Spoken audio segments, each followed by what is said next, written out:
How do you convince your teenager that they're working distractedly and that the distractions are actually problematic?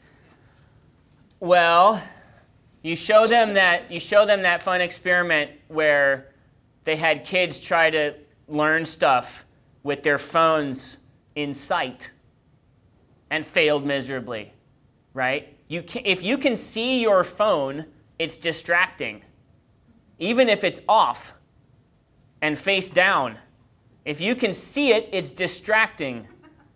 So any homework done with the phone in view does not count. Not in my house, right?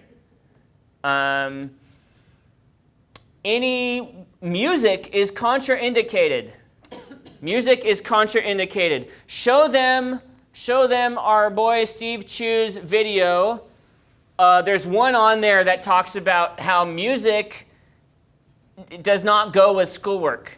Unless you have a doctor's note that says you are required to listen to music that is instrumental and familiar to you, then you're not allowed to use music while you do schoolwork.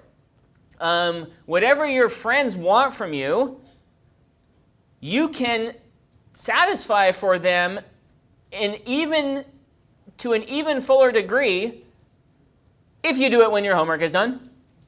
Whatever they want from you, you do a better job at it when you're done with your stuff, right? Let's see.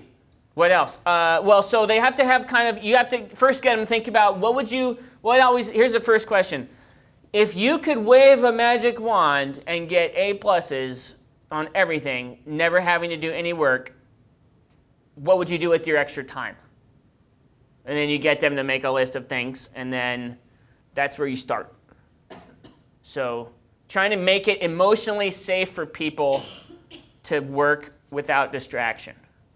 Because everyone thinks that their friends are going to dump them if they're not on MyFace while they're doing their work, right? But that's not the case. If anything, your friends will have missed you.